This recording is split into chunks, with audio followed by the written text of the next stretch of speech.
Black CEO humiliated by billionaire private jet owners. Then she cancels $770 million deal. Before we dive in this story, hit the comments and tell us your city or country. Let's see how far this story reaches. If you like the video, please subscribe. She arrived in heels, a sharp suit, and confidence. She was there to close a $770 million deal until they laughed. The billionaire jet owners mistook her for the help, asked her to grab drinks, and smirked when she introduced herself as CEO. They didn't know she built her company from scratch or that their entire empire was riding on this one signature. What happened next?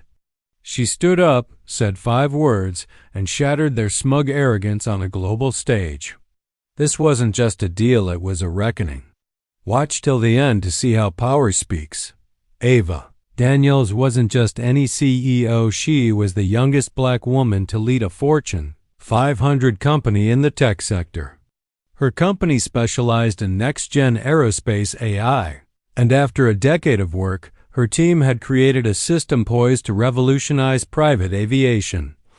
The final step was a $770 million partnership with Titan Air Group, a private jet empire run by 3 billionaire heirs. They insisted on meeting at their private hangar just outside Aspen. Ava flew in with her lead engineer, ready to finalize the deal.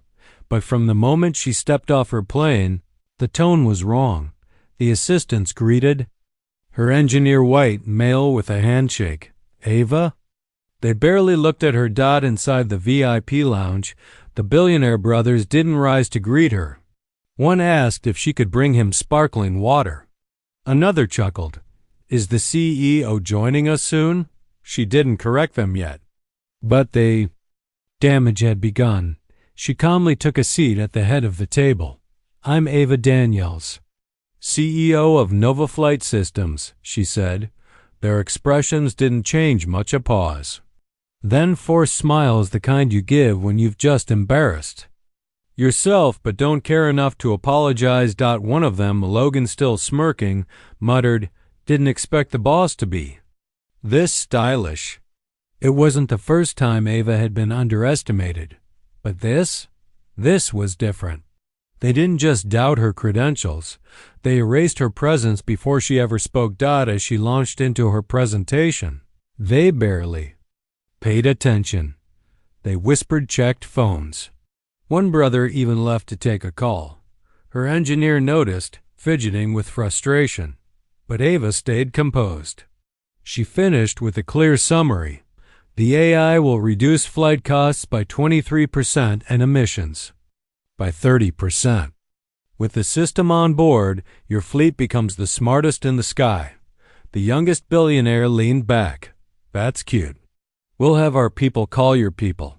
She stood, smiled, and quietly closed her folder. There's no need. NovaFlight is no longer interested in partnering. They froze. Excuse me? You heard me. The deal is off. They laughed again, nervously this time. Wait, you're walking away from our offer? No, Ava said. I'm walking away from disrespect. Good luck building the future without us. By the time she landed back in LA, the news had broken. Sources close to NovaFlight have confirmed the cancellation of the deal. Industry blogs lit up. Investors inquired why the most promising aviation technology firm had suddenly withdrawn from a historic partnership. Then Ava released a statement. Just 110 words, calm, unapologetic. We value innovation. We value ethics. And we value partnerships that reflect mutual respect. When those are missing, we walk. The backlash hit Titan Air hard. Their stock dropped. Activists called out systemic bias in elite business circles. Other firms began backing away. In private, the billionaires begged to restart talks, but Ava? She had already moved on, because for her, dignity wasn't negotiable. And neither was her worth. 6 months later, Ava signed a $1.1 billion deal with a European aerospace firm that made diversity a core value. Nova Flight became a global name. And Ava? She was no longer just a CEO, she was a symbol. A symbol of what happens when power meets principle. The incident was taught in MBA classrooms, quoted in leadership blogs, and discussed in boardrooms, not because of the deal lost, but because of the lesson gained. Respect isn't given to titles. It's shown in how you treat people, before you know who they are. And as for Ava, she never looked back, because sometimes the loudest statement is walking away. Where are you watching from? Drop your city below and share this if you believe silence is too high a price to pay for success. Take care.